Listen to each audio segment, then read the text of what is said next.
The live TV, सच सबसे आगे।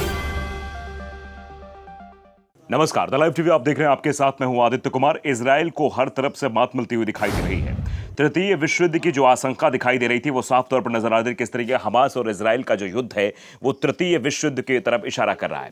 पहले हमास आक्रमण करता है, हमास के बाद जिस तरीके से अब लगातार इजराइल गाजा पट्टी पर बमबारी कर रहा है और फिर वो रास्ते पर मतलब वो जमीनी लड़ाई भी लड़ रहा है।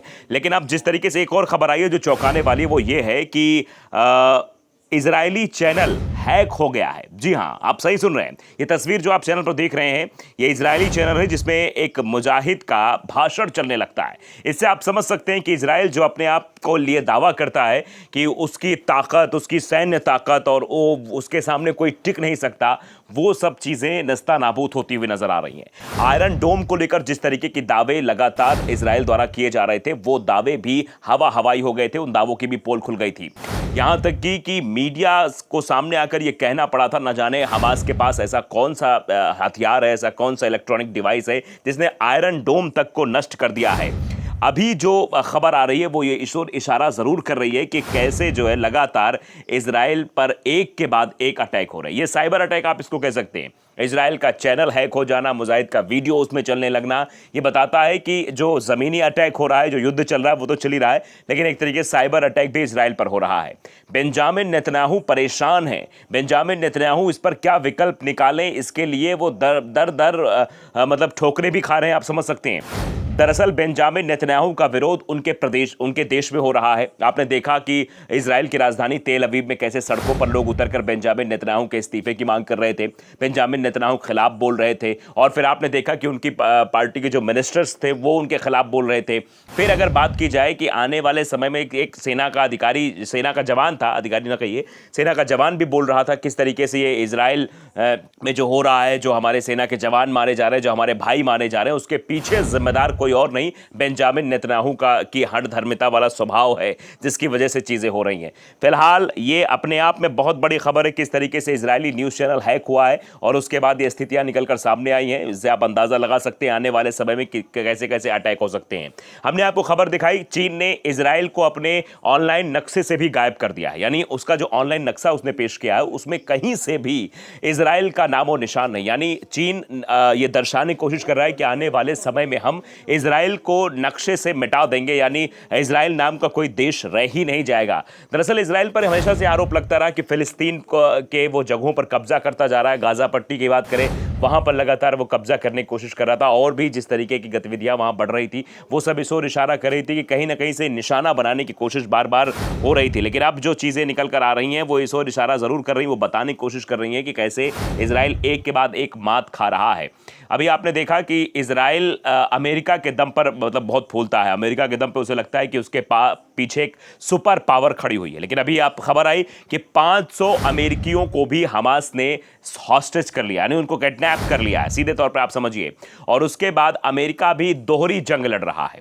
हिजबुल्लाह भी अब इस जंग में कूदने की बात कर रहा है और हिजबुल्लाह ने तो चेतावनी दे दी। वो खबर हमने आपको दिखाई किस तरीके से हिजबुल्लाह की तरफ से आई कि अगर जुम्मे तक अगर ये सब बंद नहीं होता है, ये इजराइल लगातार गाजा पट्टी पर जो हवाई हमला कर रहा है, जो स्ट्राइक कर रहा है, अगर ये बंद नहीं करता है तो फिर हम जो है हमला कर देंगे, हम भी युद्ध में कूद जाएंगे। हिजबुल्लाह की ताकत का अंदाजा इजराइल को है क्योंकि 2006 में 34 दिन तक वो युद्ध चला था। वो सभी को याद है, इतिहास में वो दर्ज है। नुकसान भले ही उस वक्त हिजबुल्लाह को हुआ था, लेकिन चर्चा हुई थी कि हिजबुल्लाह ने डटकर इजराइल का मुकाबला किया था। खैर वो अलग बात है। लेकिन आज हम जिस बात की चर्चा कर रहे हैं कि अमेरिका जो लगातार इजराइल की मदद कर रहा है। शुरुआती दौर में जब ये लड़ाई शुरू हुई, जब इजराइल की तरफ से हमले गाजा पट्टी पर शुरू हुए, तब भी वहां पर जो है अमेरिका के विदेश मंत्री ब्लिंकन वहां पहुंचते हैं। ब्लिंकन के साथ साथ फिर जो बाइडन स्वयं वहां पहुंच जाते हैं, राष्ट्रपति अमेरिका के, वो भी वहां चर्चा करते हैं, बातचीत करते हैं। लेकिन अभी की बात अगर की जाए तो अभी दोहरी लड़ाई लड़ी जा रही है। आप जान रहे हैं कि रूस और यूक्रेन का भी युद्ध चल रहा है। यूक्रेन के साथ अमेरिका खड़ा हुआ है, यूक्रेन को सैन्य हथियार पहुंचा रहा है। इधर रसिया के साथ जो बातचीत, रूस के साथ जो बातचीत हो रही है वो चीन की हो रही है। अभी आपने देखा कि चीन के साथ एक बैठक भी हुई थी, चीन में ही हुई थी, जिसमें कई देशों के प्रतिनिधि इकट्ठा हुए थे, बातचीत हुई थी। तो इस बात से यह अंदेशा लगाया गया था कि चीन और रसिया मिलकर एक बहुत बड़ा प्लान कर रहे हैं। यूक्रेन के पीछे अमेरिका खड़ा है, एक साइड हो गया, दूसरी तरफ इजराइल की तरफ खड़ा हुआ है अमेरिका। यानी अमेरिका जो है वो दो जगहों से लड़ाई तो लड़ ही रहा है। इनडायरेक्टली कह सकते हैं, डायरेक्टली वो इन्वॉल्व नहीं है लेकिन वो इनडायरेक्टली पीछे से, चाहे वो इजराइल के पीछे से वो हथियार की सप्लाई कर रहा है इजराइल को, चाहे वो यूक्रेन को भी वो हथियार सप्लाई कर रहा है, लगातार यूक्रेन की मदद कर रहा है, सैन्य मदद कर रहा है वो, कि पीछे से हम खड़े हैं। तो ऐसे में जो अभी स्थितियां बन रही थी वो दर्शा रही हैं कि अब चीन भी अपनी इसमें एक नई चाल चलता हुआ दिखाई दे रहा है कि इसको तीसरे मतलब मोर्चे पर भी इसको घेरा जाए अमेरिका, जिस वजह से अमेरिका कमजोर होगा, फिर इजराइल कमजोर होगा, इजराइल कमजोर होगा तो आने वाले समय में जो गाजा पट्टी पर जो हमला लगातार हो रहा है जिसमें कई मासूमों की जान जा चुकी है, अभी तक ये आंकड़ा जो युद्ध का आंकड़ा, इसमें तकरीबन 10,000 से ज्यादा लोग मारे जा चुके हैं। और अगर केवल गाजा पट्टी की बात करें तो लगभग 8,502 लोगों की मौत हो चुकी है केवल गाजा में, और इसमें 3,442 बच्चे हैं।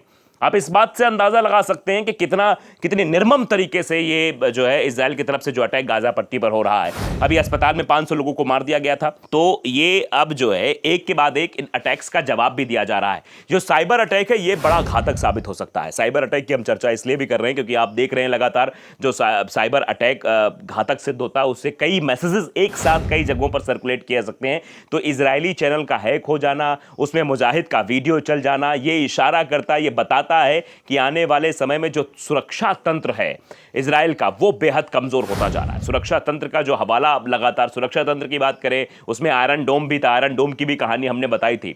इजराइल आयरन डोम के माथे इतना फूलता था, वो सीधे सीधे ये कहता था कि हमारे पास एक ऐसा यंत्र है कि अगर हमारे ऊपर कोई अटैक करेगा तो उसका हम जवाब आसानी से दे सकेंगे, क्योंकि मिसाइल में या किसी भी जो भी हमला होता है उसमें जो रडार सिस्टम होता है उस रडार सिस्टम को आयरन डोम कैप्चर करके उसकी दिशा मोड़ देता है, वो अपने हिसाब से एडजस्टमेंट कर लेता है। लेकिन जब हमास का हमला हुआ, लगातार एक के बाद एक जब रॉकेट दागे गए उधर से, तो उनका आयरन डोम जो सिस्टम था वो पूरी तरह फेल हो गया था, वो कहीं से भी काम नहीं कर रहा था। आईडीएफ बिल्कुल परेशान हो गई थी, जैसा कि आपने देखा था आईडीएफ चीफ किस तरीके की बातें उस वक्त बोल रहे थे, और बेंजामिन नेतन्याहू को तो समझ में नहीं आ रहा था कि अब इस हमले को कैसे रोका जाए जो तीन तरफ से जो हमला हो गया है।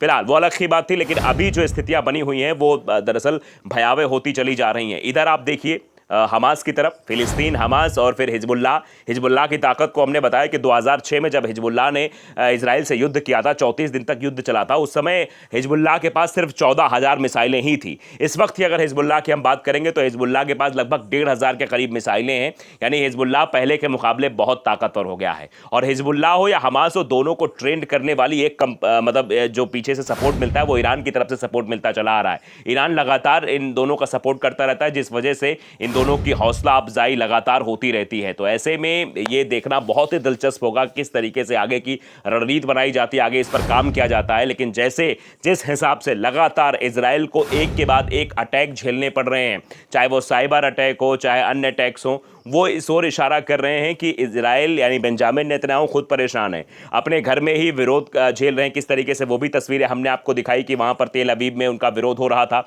उसके बाद अगर हम बात करें तो उनके मिनिस्टर्स भी उनका विरोध कर रहे थे, फिर एक सेना का जवान भी विरोध कर रहा था, फिर उसके बाद बेंजामिन नेतन्याहू को अन्य देशों का भी जो विरोध है वो भी झेलना पड़ रहा था। जब जमीनी लड़ाई की बात हुई, गाजा पट्टी में हवाई हमले से शुरू हुई बातें, वो जब जमीनी हमले तक आई तो तब भी अमेरिका ने मना किया था कि अभी अटैक नहीं करना, क्योंकि अभी आप अटैक करते हो तो चीजें बदल जाएंगी जब सेना आ जाए। अब उसके बाद अटैक हो रहा है, उधर से भी जवाबी कार्रवाई हो रही है, और जवाबी कार्रवाई में वो सेना को मतलब इजरायली सेना को नेस्तनाबूद हमास कर रहा है। द लाइव टीवी को अगर आपने सब्सक्राइब नहीं किया जरूर करिए, बेल आइकन दबाइए ताकि सच खबर आप तक पहुंचती रहे। नमस्कार। द लाइव टीवी, सच सबसे आगे।